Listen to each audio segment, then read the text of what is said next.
Want to know what the movers and shakers of New Hampshire's performing arts are thinking? Welcome to New Hampshire Unscripted with your host, Ray Dudley.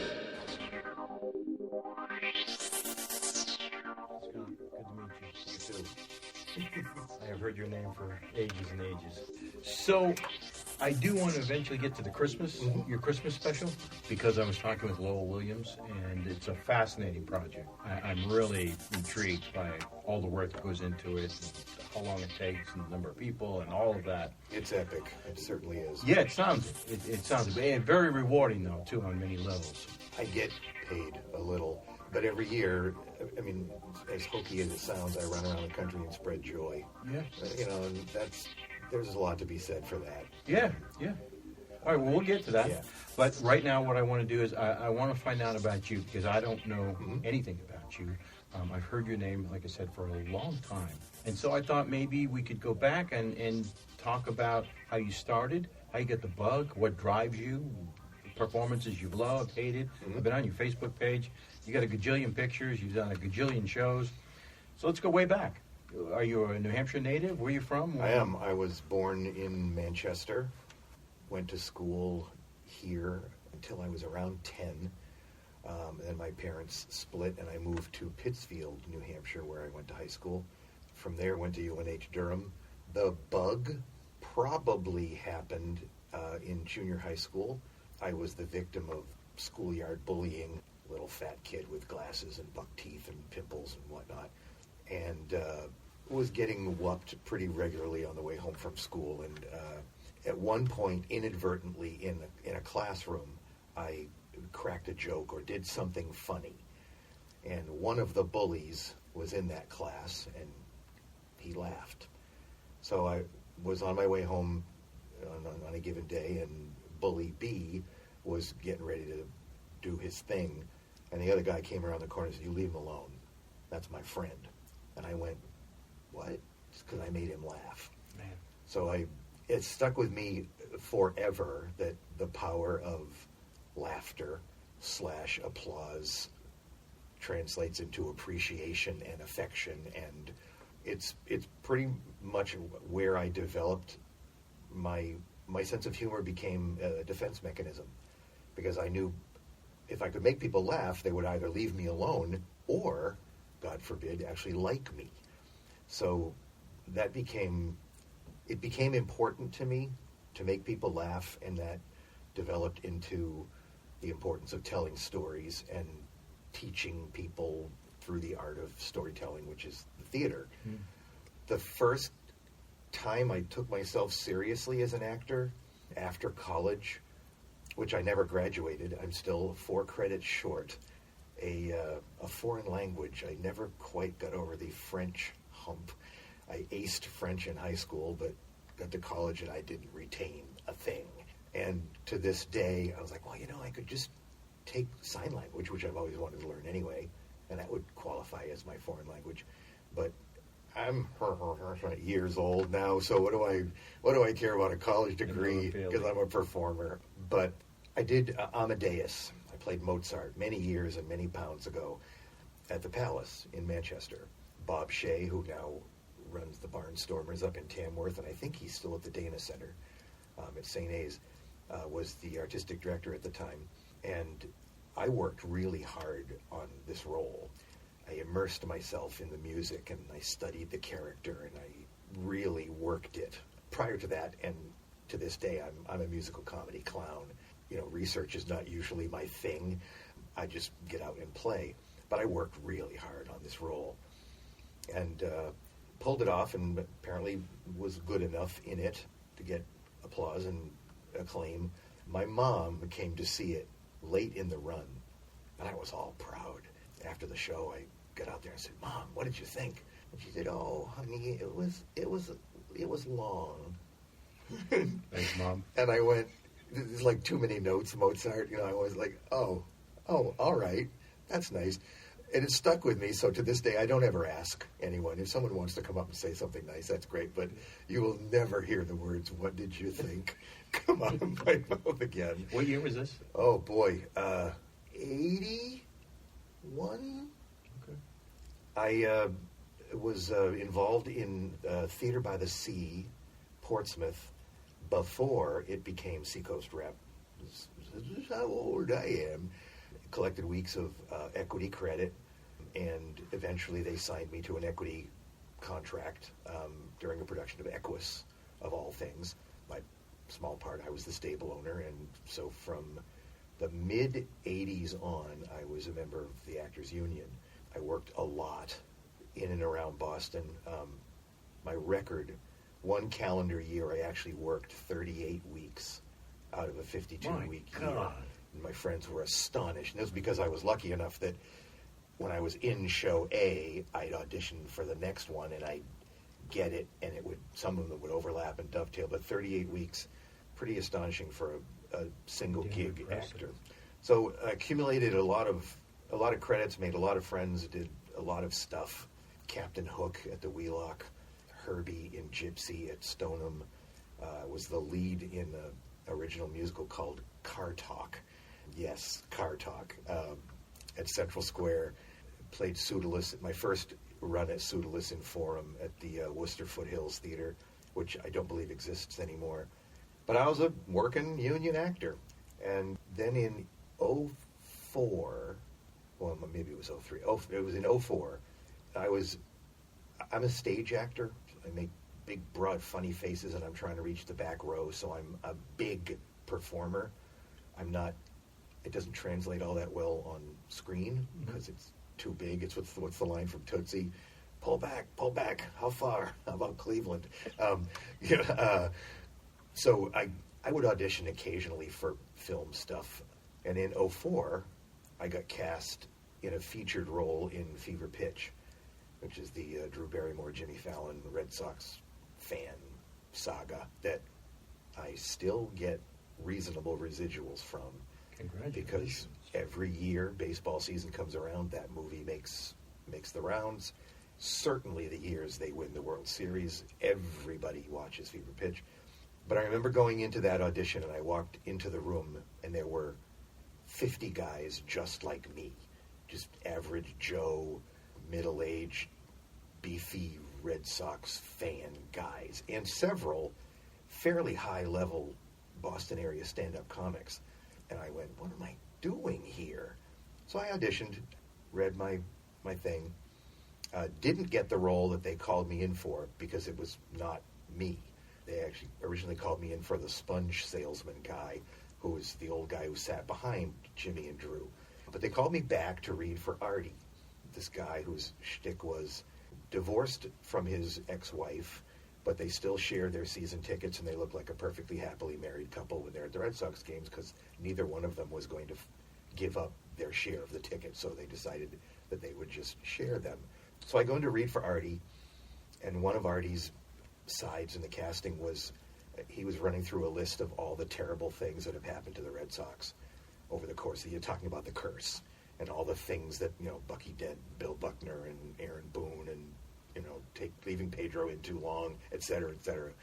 And I'm just reading the side, and I get finished with it, and the casting director looks at me and says, "Are you crying?" And I went, "Yeah, sorry, I got a tear in my eye." She went, No, that's what they want. Because they were just looking for authenticity, a real Red Sox fan, as opposed to an actor, and I happened to be both.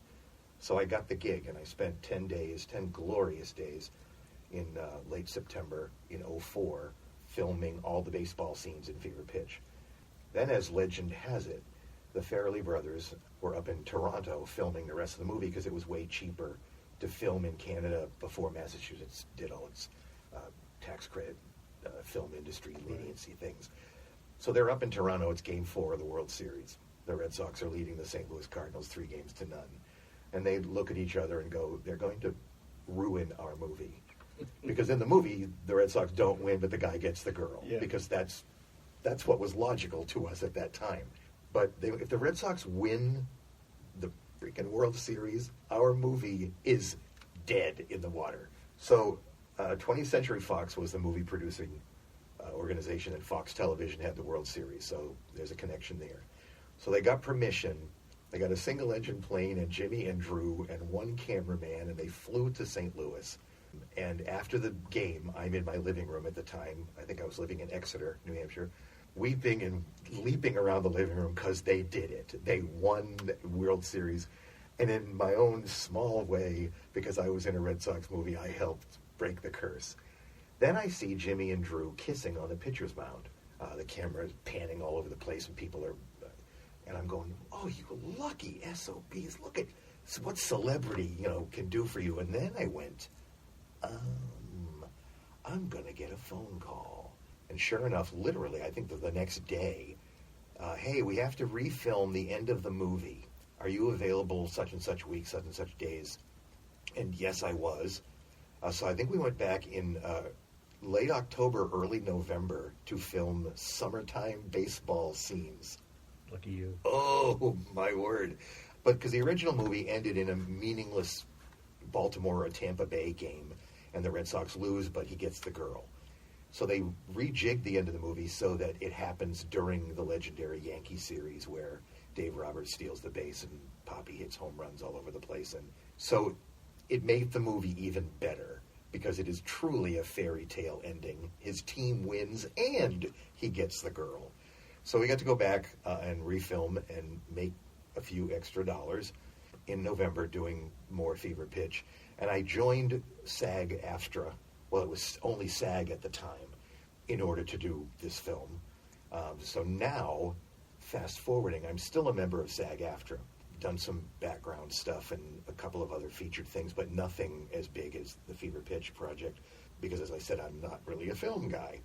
I gave up my equity membership in 2008, 2009. I stumbled into a gig as the artistic director up at Gene's Playhouse up in Lincoln. Struggling mightily at the time, had a facility that was only partially completed, trying to become a reasonable regional theater company. And my line of thinking was, well, I'll give up my union membership because then I can act for this company and I won't have to pay big bucks for myself. Gotcha. In addition to whatever salary I was making as the artistic director. And while I was up there, I did Arthur in Spamalot and Quixote in La Mancha, and I was responsible for hiring and casting and all of the artistic stuff. But I didn't last very long. After 2 or 3 years, it was you can't quit, we're firing you. No, you can't fire me, I quit. So I left there. The first 2 years of the Christmas Carol tour were under the Gene's Playhouse umbrella, segueing into the Christmas Carol thing. Then when I left there, Lola Williams and I founded Perseverance Productions with the intent to have an LLC to produce the national tour. So this will be the 4th year that we've taken Christmas Carol out under Perseverance Productions. It's actually the 6th year that this show has gone out. In the meantime, in between all those things, I've had brushes with all kinds of successful projects. I understudied Baloo in the Jungle Book musical at the Huntington, and I thought for sure I was going to Broadway with it.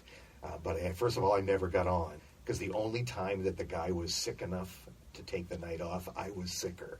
So I never did go on. I did Sheer Madness in Boston for half a year. Loved Sheer Madness. The best paycheck I've ever gotten in the theater. A very high tier cabaret level paycheck. Sheer Madness is a improvisational whodunit. It's down at the Charles Playhouse. Been going on for years. I was the artistic director of the Peacock Players for 6 years. Right after the American Stage Festival went down the tubes, Peacock survived, and I was working for American Stage Festival as their education director at the time, and I stuck around and helped guide Peacock to become what it is now. And Keith Wyrick, who took over when I left there, it's an A-plus education and theater institution for kids. I taught grades 1 through 8 drama at Hampstead Academy for 6 years, and if you had told me at some point in my career, you're going to teach children for 6 years of your life and survive, I would have said, no, I'm not. But I'm your typical Papa Bear, lovable, funny uncle. So I taught kids how to play, because this was at a private school, and not a knock against Hampstead Academy at all, but sometimes schools teach kids the art of not playing. You got to pay attention, discipline, and the art of creativity and storytelling. Conformity. And no matter what you do for a living, you're going to talk. No matter what you do, so you've got to learn how to express yourself and be comfortable in your own skin, and that's what theater does. So I've been all over the place, and my current blurb bio that I put in programs, I think I'm over 400 performances as either director, actor, writer, producer, and that's a lot. I'm sick. I just turned 61 a few days ago. Congratulations. Happy birthday. Thank you very much. And so, you average it out, 400, that's 20 a year for 20 years, but yeah, those years when I was, and I'm counting literally from college on, majored in theater but never graduated, and somehow I'm still alive to do it today. Empty wallet, full heart. I don't have two nickels to rub together, but that's not... Well, you're an artist, that's why. That's not how I've chosen to live my life. But as you can tell, I have stories and memories and aplenty. You remind me a lot of George Peele. George is a good friend of mine. You remind me a lot of him. He and I worked together, and I think he would agree. We didn't always get along back then, because there is the horrible condition that actors have called an ego. Huh. And I thought I was something, and he thought he was something. And now that we've gotten older, we know that we're not really anything. Huh. But at the time, he and I butted heads a little bit. But we were funny together. I did Felix to his Oscar in The Odd Couple, even though, I'm much more an Oscar type, but did that back in the day when he was doing the Chateau Dinner Theater Yeah, I stuff. remember that. Did a bunch of shows with George. Most recently, up at the Barnstormers. I was a favored son up there for the years before I gave up my equity card. But then I fell out of their loop after I stopped being union. But up at the Barnstormers in Tamworth, whenever there was a role for somebody who needed to learn a lot of lines in a short amount of time, I was always the Agatha Christie detective. Or another classic example would be Sidney Brule in Death Trap, who talks a lot. Or Garfinkel in Other People's Money, who talks a lot. And one of the epiphanies that I've struggled artistically over the last 6 years, and one of the recent epiphanies that I think I had was, I'm not union anymore. And I think I want to go back to playing in playgrounds where I'm not expected to be the best one up there. And I'm not the energy and artistic and charisma leader of the group. I'm just a guy keeping up with other people that are better than me. Does that mean you want to go back to union or not? I'm Stay wondering if I should, for my own artistic, mental, theatrical health. However, I don't want to pay myself union wages to do the Christmas Carol tour. And the Christmas Carol tour is really never going away. It's Christmas. It's going to be requested every year across the country. So as long as I have energy to do it, I would keep doing it. And at this point, that's a nugget we could conquer down the road if I decided I needed to be union. Isn't there some kind of a waiver? You could get a waiver or pay myself some sort of a minimum wage through the company or something. But currently I am SAG-AFTRA, but not union. Do the Christmas Carol tour every year and assorted other projects when they come up. The goal always from the first year we did Christmas Carol was, well, I'll get back in January and I'll bank a reasonable nugget of money, $20,000, $30,000, and that'll be my salary that I'll give myself for the year, which will allow me to go do other theatrical projects that don't pay much. We've never quite gotten to that that number, because invariably there's something that goes awry or it's more expensive than we think it is. When the show left the Gene's Playhouse umbrella and we started our first year as Perseverance Productions, we didn't own a box of screws or a can of paint or anything, and Gene's would not sell us the costumes and props and sets. They claimed they wanted to use them themselves. So we had to rebuild the show literally from square one. So that year certainly didn't make any money. And year 2, we were still recovering from that. This year, now that, we keep making improvements in the product and process, and they're expensive. Now we own our own light board now. We own our own sound board. We have made modifications in the set design. So that we're carrying our own stuff, because owning is always better than renting, in order to streamline the show and make it most efficient and cost effective. And in fact, the newest news is next year, not this year, I'm going to re-jog the script to eliminate 2 actors. So it's going to be a cast of 12, not 14. With all the requisite hotel room salaries, it'll save us a pretty penny. Christmas Carol is a show that's designed that people play multiple parts anyway, Right. So it's just a matter of me being clever and creative with condensing the thing a little bit. Is this your own version of it? Yeah, when I was at the Peacock Players, I want to say 3 years in, we wanted to do some sort of a Christmas project. So I said, I'll write a Christmas Carol. I'll adapt one. And it was designed for a youth audience and young actors, so it was a modernized version. I played Scrooge, sort of this guest artisty thing, and it was Scrooge was an investment banker. Marley came out of his television set. Christmas Past was this wisecracking overalls-wearing street kid. Christmas Present was this seedy department store Santa Claus.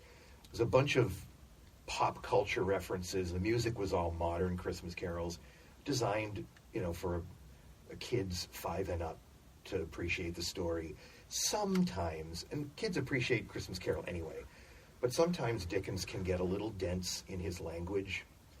I have seen your nobler aspirations fall off one by one until the master passion gain engrosses you. What did she just say? I think she's breaking up with him. This is one of the examples. Sometimes he's not exactly Shakespearean, but he can get a little dense. So I modernized the language in the show for kids. When we had the opportunity to take the tour on the road, I realized that nobody wants to see your clever modernized version. You better readapt it back to a more traditional Dickensian setting. But in doing so, it kept a lot of the buoyancy and humor and charm of the kids' version. And we're told frequently there's 2 companies of major import. Well, I'm not sure if we call ourselves major import, but the Nebraska Theater Caravan takes a national tour of Christmas Carol out every year. And theirs is extremely different from ours. It's really quite traditional. On almost every occasion when a venue has had them and then us, they rave about our interpretation of it. It's still traditional. There's nothing weird about it, except that we have a 24-foot wide by 12-foot tall rear projection screen, which is our backdrop, so that with a push of a taskbar on a QLab program, the scenery can whisk from inside his office to the street, to his bedroom, to celestial traveling through space. We can animate the backdrop so you get rolling fog and falling snow and comets and shooting stars, and it's the magic of Christmas is in that wall. Nobody else that I'm aware of does the show like that, and that's our Matt Kaiser, who's the technical guru up at Plymouth State College, gets the credit for designing this stuff. It's really, really good. And the show, because I'm my roots as a clown, it's funnier than people expect it to be. Not in a Bill Murray Scrooged kind of spoofy funny, but at its best moments, Scrooged is heartfelt and it's honest, and at the end you get tears in your eyes because the guy has been redeemed. But there's a lot of human comedy in My Christmas Carol. There's a conceit that survived from the original adaptation where I have 3 narrators. In this version, it's 3 female narrators are gathered around a fire barrel, warming their hands at the top of the show. Funny old Cockney women. And as the show develops, they become Mrs. Cratchit, Mrs. Fezziwig, and nephew Fred's wife, Millie, and they hop in and out of roles. And because they've set up this conceit of narrator, they can just turn to the audience and literally do narration and then step right back into the show. So it makes the show, there's an energy there. And they're antic and funny and silly, and some stuff in the show is just there for funny.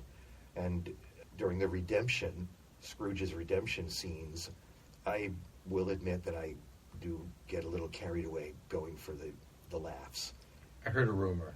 Because it's, I don't know, if I've reduced them to tears at the end of Act 1, which is the show is designed to do Scrooge's puddle on the floor of broken man, and a lot of the comments I get after the show, I always go out to the lobby. I don't normally like the dog and pony show of, glad handing and receiving lines and stuff, but Tiny Tim and I will go out to the lobby. It's Christmas for photo ops and handshakes, and we get a lot of people who remark how moved they were. Nice. And I've seen Christmas Carol a million times, but I never cried for him. And I'm thinking, well, that's the essence of the storytelling. If you cry for him and you feel for him, then at the end, when he's kicking up his heels and laughing and giggling and making terrible jokes and dancing around the streets, you're laughing with him. And it's an appreciation of the journey and the magic of the holiday. Scrooge isn't the villain of this piece at all. He's the hero. And if we've done our job and his journey has been an emotional one from beginning to end, and I go fully for the nasty in the beginning, in that office scene where he's mean and he's cruel. And I got this tidbit from Anthony Hopkins as Hannibal Lecter. I heard some interview of his where somebody asked him, how can you go there as an actor? And he made some reference to enjoying the evil just as much as you would enjoy your joy. That for a character like Hannibal Lecter, to find joy in his evil. So my Scrooge actually gets a kick out of making Cratchit uncomfortable, and he uses wordplay, and he's clever, and he gets a lot of human comedy laughs because he's sarcastic in his bitterness. One of the biggest laughs in the show, just as sight gaggery, for an example, he gets home to his bedroom, and he's changing into his night clothes and muttering about Christmas and all these terrible things that Christmas is, and he's just seen Marley's face in the door. So he takes off his overcoat, and he takes off his other coat, he takes off his ascot, and he unbuttons his vest, and he has pants or has suspenders on, and the audience is watching this guy get undressed in front of them with a little bit of discomfort, and I drop my pants, and the shirt that he's wearing is his night shirt, and it falls all the way to the floor, the essence that Scrooge is so cheap he won't even buy a separate shirt. So, nobody sees anything. It's a huge laugh, and a laughter of recognition that, yes, that's the skinflint that we know and love, but shown in a humorous way. So there's a lot of those in the show, a lot of Easter eggs, we call them in the biz, gotchas, little surprises that people have not seen in any other production of Christmas Carol. Does it play here in the local area? It does. What a great segue, Ray. I was just going to say, the only chance to see it locally is at the Stockbridge Theater at Pinkerton in Derry on the Tuesday before Thanksgiving. We're going to rehearse the show in Rochester, which is where we've rehearsed it the last several years. Many of the company are from the Seacoast area, and we have a rehearsal space in Rochester. Then for Tech Week, we're going to pack everything up and move it to the Stockbridge. We had done the show at the Rochester Opera House the last couple of years, but the show is big. It's a big, unwieldy, large thing that doesn't really fit in the confines of the Rochester Opera House, which is a small, beautiful old venue with a really rickety old service elevator in the back that makes our load in and load out quite inefficient. So Matt Cahoon at Pinkerton is a friend of Lowell's and I, and we met with him late January of last year, and they said, yeah, we're looking for programming like this, family-friendly holiday fare. So we have an arrangement with them that will tech and preview the show at the Stockbridge. and which is an enormous space where we can spread everything out, fix the fixes, retouch up the paint, mount the show properly so that we're ready technically when we hit the road. So it's November 26th at 7 p.m. Am I invited? You absolutely. We're all invited. And we had originally planned a couple of nights, but at this point we're only going to do one, and I think they will reserve the right, if the show sells out, that we might do it on Wednesday night as well. Then the company gets Thursday off, and Black Friday morning we hit the road for the shopping. No shopping, no, absolutely none. Hit the road for the national tour portion of our program. This year we're compromised a little bit because Thanksgiving is late in November. It's on the 28th. Last year it was on the 23rd. So we lost full week, arguably 5 performance dates. At its height, and the show is limited, it's from Thanksgiving to Christmas, that's its window. Right. Ain't nobody going to it prior to that or after that.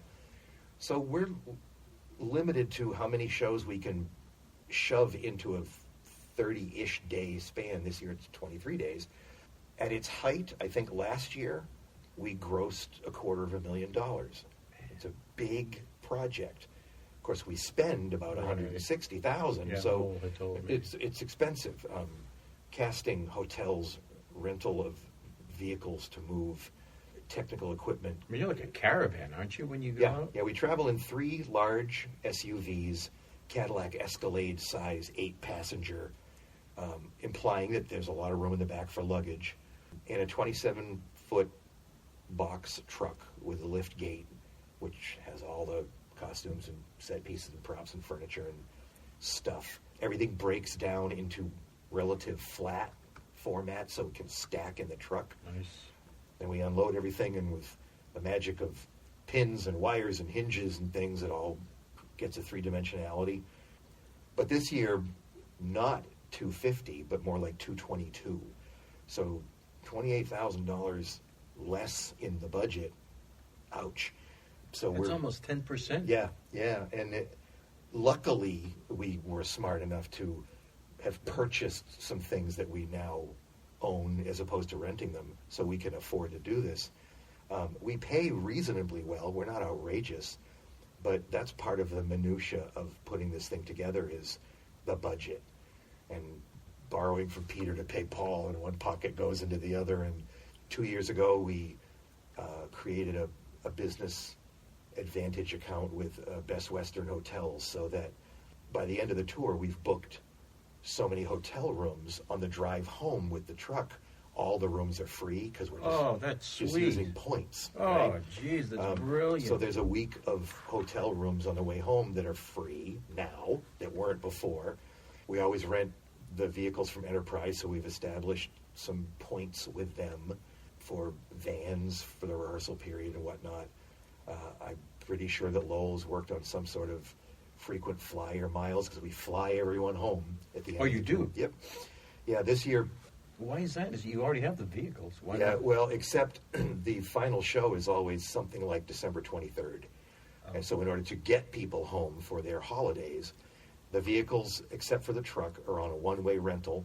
So we pick them up in Rochester, New Hampshire, and this year we drop them off at the Portland, Oregon airport. The past 4 years, we have closed the tour in Beaver Creek, Colorado, which is essentially Vail, which is beautiful, beautiful. But the Rockies in the last week of December make me frightened. The Overlook Hotel. Oh, boy. Yeah. It's beautiful, but it's dangerous. So the SUVs are all in a one-way rental. So the company at the end of our last show will just drive to the airport, drop them off, and we pay for all their flights home, wherever it is they happen to be going. Most of them, Manchester or Boston, but several people are going elsewhere around the country. Then someone drives the truck home. That would be me. I see. 2 years ago, Lowell and I did it together.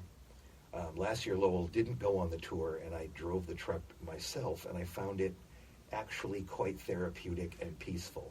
Lowell, did you hear that? Yeah, and he knows it. I'm going to do it again this year. Given weather, you get caught in a blizzard, but driving for 6 days across the byways of With Lowell. Yeah. So, but this year from Portland, Oregon, or essentially Kelso, Washington, that's where my last hotel is, to Portsmouth, New Hampshire. So In a truck. Yeah. So Are you kidding these? given the weather, which I'll be watching like a hawk, I think I'd be insane to drive through Montana and the Dakotas at the end of December. That just sounds like a blizzard waiting to happen. Even slightly south of that through, say, Des Moines, Cheyenne, our route this year takes us, it's actually the best itinerary we've ever had. There are no overnight drives. In the past there have been. The first show's in West Virginia, then we go to North Carolina, Shreveport, Louisiana, then 5 shows in and around Texas, including Galveston, where we've been every year since we opened this tour. They have a big, huge Dickens weekend there, and we are always the centerpiece of that celebration for them. Galveston is a beautiful, beautiful city, right on the Gulf Coast. So there we are, cavorting in the ocean in early December. 5 shows in and around Texas, then 5 shows in and around New Mexico, and then a 2.5-day drive from New Mexico up to Washington State, where we close with another 5 shows or so. But it's all a pretty straight shot. It's a lot of miles, and some days all we do is drive. Some days get up at 7 in the morning, drive 5 hours, get to a venue, unload the truck, do the show, load the truck back up, hit a hotel, lather, rinse, repeat for the next day. I believe we have 18 performances in 23 days. On a couple of occasions, there's a matinee and an evening performance at the same place, and it's exhausting. It's hard work for people who enjoy that kind of thing. It's extremely rewarding, traveling the country and doing and basically spreading joy. Have you been able to bring back the same cast year after year? It varies from year to year. I've never brought back the total. To be frank, the first couple of years I didn't want to. There are some actors that I identify on the road as, this person is really good, and I want them involved with this as long as they want to be involved with this. Last year, there were maybe half a dozen folks who had done the tour before, and that's become always the kind of math equation that works. You have some people that are experienced and know what to expect because there are slings and arrows and they can help guide. But the more we do it, the more I find there's a need for new blood every year, new energy, new wide-eyed anticipation. Last year's tour, without going into any details, was not a good one. There were a lot of speed bumps and roadblocks and bad choices by me. So I decided to turn the Etch-a-Sketch upside down and erase everything. So this year's company, save for one actress and myself, is new. There are 3 other people who were in the show 2 years ago or beyond, so they have familiarity with the show. But there's only 2 returning people from last year. I'm nervous about that, but I think it's a good thing because every once in a while you gotta shake it up. So through no fault of their own, the old guard that was in the show last year, I just, thank you for your service. But and I think they might have been just fine not coming back, because it has to be a lot of work. It's a burnout. There's a burnout factor. Yeah. And every so often on tour, I stay in a room by myself. Everybody else is doubled up in hotel rooms. But who wants to be with the little? No, nobody wants to be with the boss. Especially, I just need to go decompress and turn on the sports channel and get a 6-pack of IPA and a pizza, and do the couch potato thing, which I never do otherwise. So on an annual basis, in a perfect world, you have a company that gets along and loves one another and all signs up for the next year. But we actors are a flighty lot, and you get a better gig, you get a better offer, you get a union offer, we've actually lost several really good people to teaching because that was their true love. They wanted to teach, and they got a full-time job as opposed to this actor thing where you have a job and you're wondering where the next paycheck is going to come from after that. So this year on the tour, I'll be paying attention and keeping an eye out for right now, I want them all back because I don't know any better. Yeah, Right? yeah. Individually, I think I've got a really, really, really good company. But until you start mixing the ingredients, as Bill Parcells demanded, they're not going to let you buy the groceries. You don't know what the chemistry experiment will be. I want to take a minute and talk about you. I appreciate all that you just unfolded. And one of the reasons I want to talk to you about you is in your dialogue, I can sense this passion that not all actors necessarily have. There are people who act because it's their bowling night out, or it's their softball league, it's their whatever. Then there are people who this is what they were kind of born to do. They could not do anything else. They wouldn't know what else to do. You seem to fall into that latter category of somebody. When you talk about being an artist and you talk about your craft and you talk about the things you have done, there's within you, in my opinion, a wisdom, a sentimentality, an intimacy about what you do that I don't necessarily get from a lot of folks. So peel that apart for me a little bit. Where does that come from? I mean, you had mentioned earlier about the bullying thing, and I'm sure that you extract some of those feelings from the early years and put that into your performances and can use that. Where's the rest of that passion coming from? The bullying thing was essentially the linchpin for my leaning towards comedy, towards being funny, towards making people laugh. I always joke that I have no other marketable skills. So what else would I do anyway? But you're dead on. I don't know what else I would do. Last year, parenthetically, was a very, very difficult professional theater year for me. And in the midst of a very difficult summer of trying to produce stuff, I was questioning whether this was really what I wanted to do, because for the first time, the joy was waning, and that felt awful. So I spent, personally, the last 3 months or so in relative fortress of solitude, sort of rebuilding, reworking, and for a time I thought, I'm just going to do Christmas Carol. That's the only thing I'm going to do, and then, I'm just not going to pursue theater things over the course of the year. It's just too taxing and hard, and I'm older and all that, blah, blah, blah. I'm a card-carrying member of Mensa. I have a very overactive brain, and all that means is your capacity to learn, not that how smart you are. People would get confused. Oh, you're Mensa. You think you're so smart. No, it's just that I was double promoted in grade school from grade 3 to 5, and that was during the bullying years. So I was confused about friends. I was confused about where I belonged. Making people laugh and telling the stories, I recognized early that I was good at it. That's where I personally became comfortable and felt most worthy. I have an overactive search for my worth on this planet, and it certainly isn't in my wallet, as I've joked about. But what's your legacy? What are you going to leave behind? And so the getting people to laugh thing has developed into storytelling. It's not just laughter, but it's, can I get someone to think, to cry, to reflect, which is what theater is. The best theater is that which holds a mirror up to its audience and has them leaving arguably better for it, better for the experience. So I am firmly in the camp.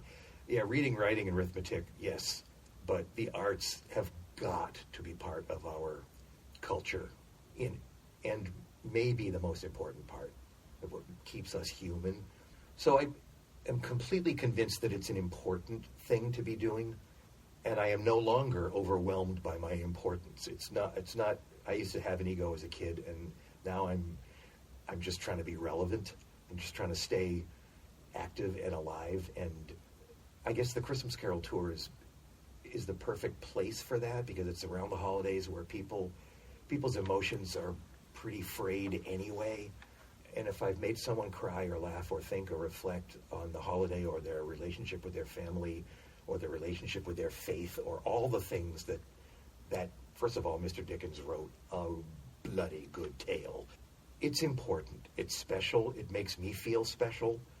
It has cost me relationships along my long and winding road.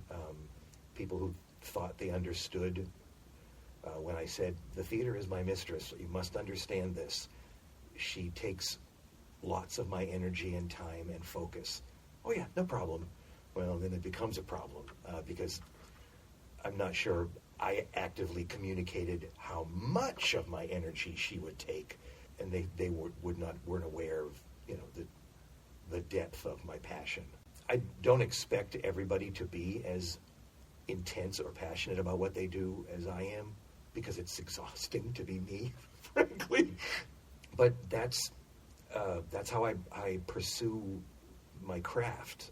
If I'm going to play Pseudolus and funny thing happened on the way to the forum, I'm going to find every single nugget of humor that I can pull out of that thing. My favorite role of all time is not Ebenezer Scrooge. I've played Tevye in Fiddler on the Roof, which is, again, a George Peele similarity, 8 times now. And in my opinion, Tevye is the perfect example of the quintessential male musical comedy role. He's wise, he's heartbroken, he's sad, he's hilarious, he's a fool, he's everything. In ways, for example, Quixote in Man of La Mancha is not given permission in the script to be as goofy as Tevye does, although when I've played it, I really go for the befuddled old man angle, because ultimately La Mancha is a story about Cervantes telling his story. So it's Cervantes, the actor, acting a role, on multiple levels. But when there is no greater feeling for me than the end of a show, the applause, or the big rolling laugh that you're about to get, because that's that sense of acceptance and love. For that moment, it feels like love, which is probably way too philosophical, but it is a type. Yeah, I mean, I give everything I can, hoping to get acceptance, appreciation back. So it's in my DNA. It's sometimes I feel most at home in my own skin when I'm doing a show, when I'm acting a role. Sometimes when I'm being Scott, I'm a little funky. My friends will tell you that, or I'll tell you, I have a reputation as I'm a curmudgeon. I am Ebenezer Scrooge. I've always got a frown on my face, pretty grumpy most of the time. In fact, this Fortress of Solitude time that I spoke about, I'm working really hard to maintain or focus on the positive things. And then somebody will say something stupid, or you'll observe some human being not behaving humanly, and you go, ugh, we're sharing the planet with that. But in general, I tend to lean more towards the negativity rather than the sort of blind optimism. You will hardly ever see me on Facebook post a meme about, have a good day, there's flowers out there, A little key. Yeah. I mean, I'm spending a lot of time on exercises for myself, posting. I played an ABC game with myself a month ago where I found a bunch of people who had an A in their first or last name, and I just said, I love you, 25 people with A, and then the next day I did B, and the next day I did C, and it caught on after a while, and I had friends of mine going, oh, I can't wait for S. But it's not normally my style.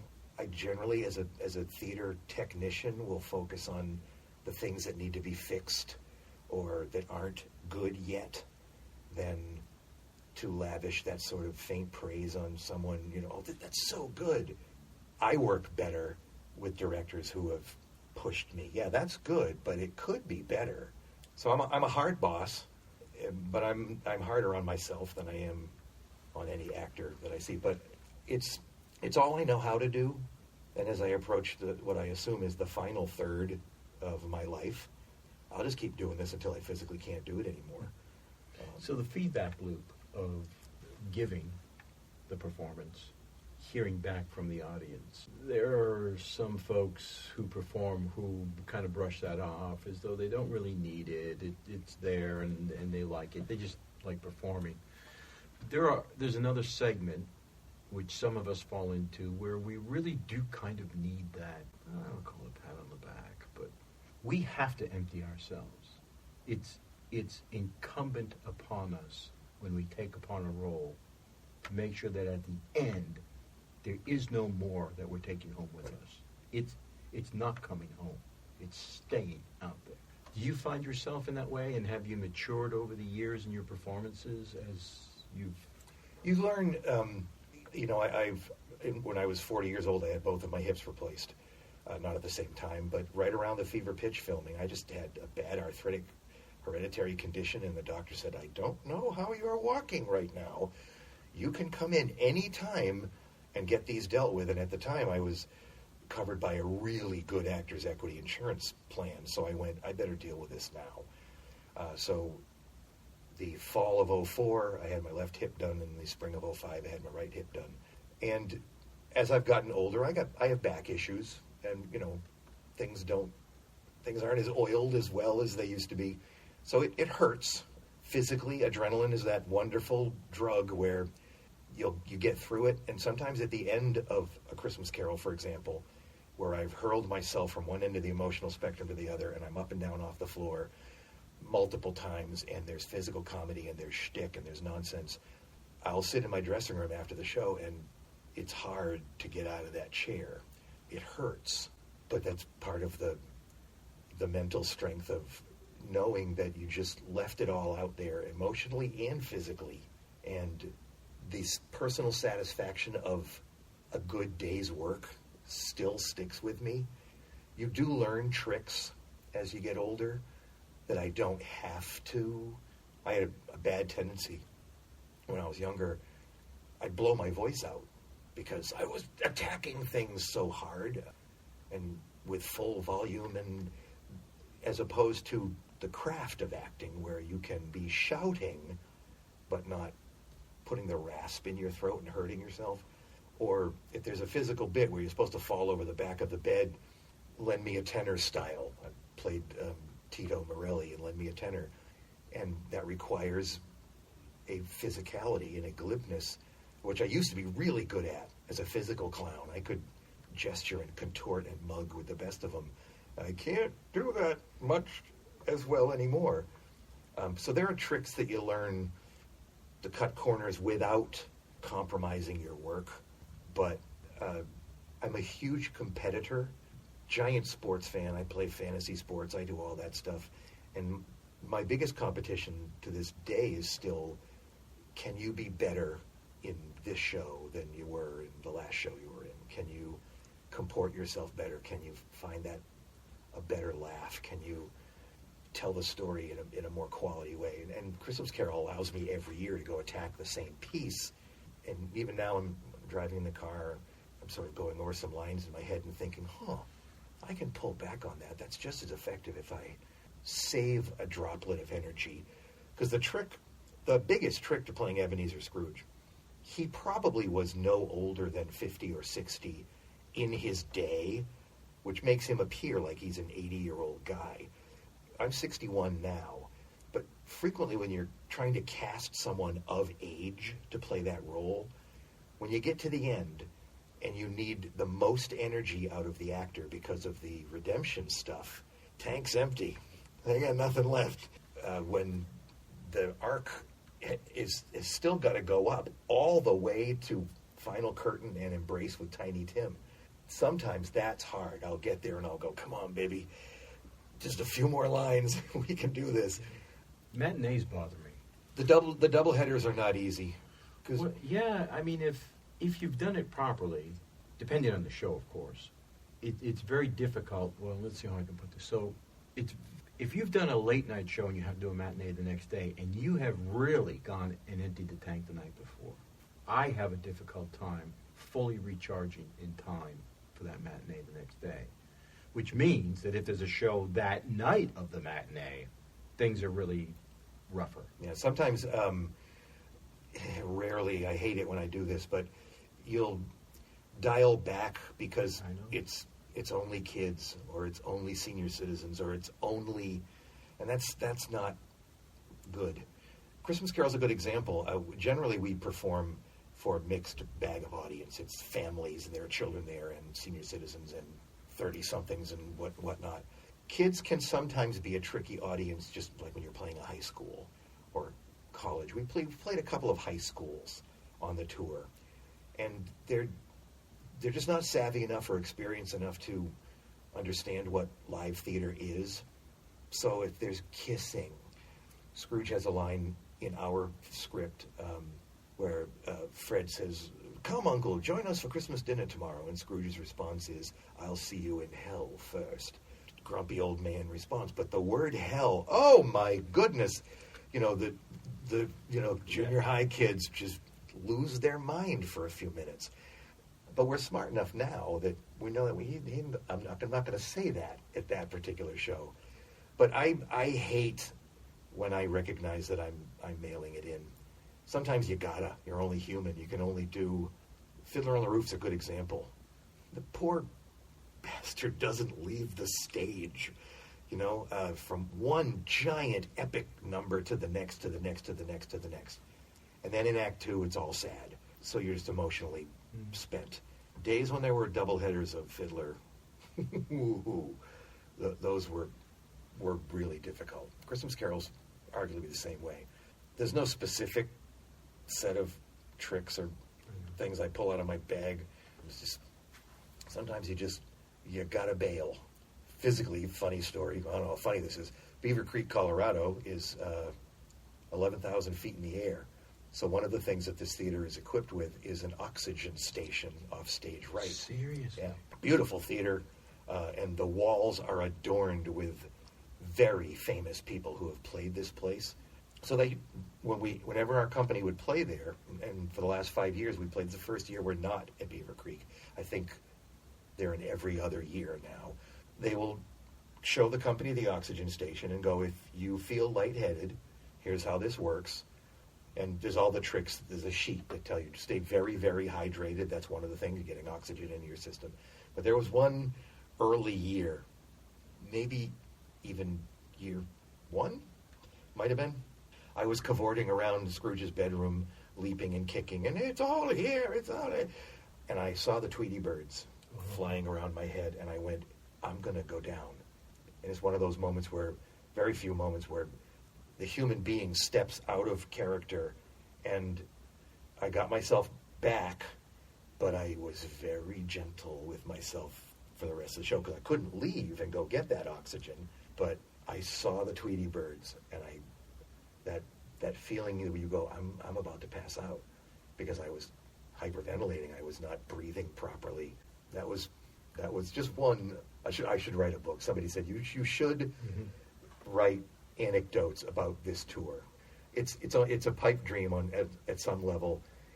I'd love to bring along a film crew and do a documentary of a year in the life. Of course, that will be the year when nothing goes wrong. Yeah. Right? The show gets canceled. Yeah, right. Can't even walk. Right. Last year would have been a good one for the things that could have gone wrong. Vehicular traffic, bad apples in the company, technical malfunctions. And when people are exhausted and stressed, sometimes we're not at our best. So it's we've learned now. I'm constantly reminding the company, hydrate, take your vitamins, pay attention, take care of yourselves. And we travel with a big kit of echinacea, elderberry syrup, airborne, everything. So when you feel the hint of something happening, we're pumping those vitamins. Because we're literally living, sleeping, breathing, working in a contained group with 18 people for 6 weeks. And if somebody catches something and we don't keep it under control, one year we had 3 separate gals contracted this bronchitis, which I guess was what it was. We had 3 separate trips to an emergency care. People get steroids and whatnot. Did you have to cancel any performances? Nope, we never have. One performance we had to rearrange the casting because the girl literally couldn't speak. So somebody else learned the role and stepped in and did it. Yeah, oh, the stories I could tell. So how about Perseverance itself? Now, where is it going? Do you have shows coming up? I'm deeply interested in knowing, is there a role you have yet to play which you are dying to play in the future? And because you are your own group, so you can make that decision. We've tried to expand our local footprint, just doing more shows. Last spring, we presented a production of Stones in His Pockets. Right. Beautiful. Did it at the Players' Ring, Irish right? play. No, we Hatbox in Concord. Oh. I pitched it at the Players' Ring, but they didn't take it. Got you. So did it at the Hatbox and then brought it to RPAC, Rochester Performance and Arts Center, for a couple weeks after that. This year, back at the Hatbox in the spring of 2020 with the 39 Steps, a play that I am deeply in love with. I've done it a couple times and is a perfect example of clever storytelling, wordcraft, creativity, creating something out of nothing, boxes and A-frame ladders and a chair and a window and a door. That's adore that play, and we'll be bringing that to the Hatbox March 27th to April 12th. Which is not that far. No, it's as soon as we get back from the tour, I'll spend a couple days with my head in the sand, and then we hit that going. For the past 2 summers, I personally have produced stuff at the Rochester Opera House, loosely under the guise of Perseverance Productions, but not. I was paying all the bills myself, and kind of, Lowell gets mad at me for this, or got mad at me for this, because I'm not going to do it anymore, for using the company name, because he's liable as a limited partner if something were to go awry, but water under the bridge at this point. So 2 summers ago, I did a funny thing happened the way to the Forum in Rochester, and last summer I produced an original USO kind of show in Pirates of Penzance, neither of which had a royalty attached to them, so I was saving some money there. But where Perseverance goes in the future, our booking agent is interested in other things from us. They love our work, so there is a possibility that there is something else cooking, which I will not talk about now. So just suffice to say, Lowell may go out on a tour in future Christmases, and I'll take Christmas Carol out, because the second project would be largely his. So we're looking, around for additional projects to do. If we could do more than 1 tour a year, maybe I don't have to be exerting all that energy on other projects, because those 2 things would pay enough and or take up enough of my artistic time. Maybe my destiny is just to become, the New Hampshire touring guy, national touring guy. The role that I want to do, bucket list A, B, C, D, E, and F, is Max Bialystock in The Producers. Oh, wonderful. I haven't played it yet, and my friends are like, "What? What do you mean? Yeah, they shock you. You haven't played Bialystock yet?" Because every time someone does it, it's often precast, or I'm never available to audition for it, and I'm getting just a little long in the tooth for it now. I don't know that Perseverance could afford to produce a show like that, because it's big. We can afford little things at the Hatbox and the Players' Ring. We can afford those, and I've got a laundry list of 2 or 3 character, 4 character things that I present as long as the Hatbox thing works for us. But anyone out there looking to do The Producers, I'm your guy. Collaboration is good. Yeah. So where the company goes from here, 1 foot in front of the other. I'm trying to survive this next 6-week ordeal, and I don't mean that the way the word. I have a great deal of affection for this silly Christmas Carol project of mine. I'm like a mama lion. Don't you screw with my Christmas Carol. Although criticism is fine, and doubling back on a point you made, I still do not ask anyone, "What did you think?" Even after Christmas Carol, I'll just stand there, and people will come over and shake my hand and feel free to make a comment. I never ask. So it's sort of a weird double-edged sword where I don't seek the opinions and affection, but boy, are they nice when they come up. And lovely old gentleman last year came up and warmly shook my hand, and he said, "Alistair Sim was always Scrooge to me until tonight." Oh. And I went, cue tears. I just lost it. Every once in a while you get one of those kind of comments that I know I really affected that elderly gentleman that night, and that's all I needed. And the laughter of a child is still one of the greatest things on God's earth. When a kid giggles at something Scrooge has done, stop me. Just stop me. I know you're a busy man. Yeah, I got a meeting at 2 o'clock in Epping with a friend of mine who's a published author. Because I'm interested in getting my script published. Nice. Might as well make an extra couple of bucks, Yes. right? There's nothing wrong with money. Right. And this happened because out of the blue, some woman in Kentucky. I was looking to do a Christmas Carol with my students, and I stumbled across your YouTube video, and your script is amazing. Is it available? I don't see why not. I have no idea. So she sent me a template for some sort of contract, and a high school in Eastern Kentucky is going to do Scott Severance's version of Christmas Carol. Yeah, that's sweet. So I was like, why would I not make that available? You might make a buck at it at the same time. Well, that's the thing.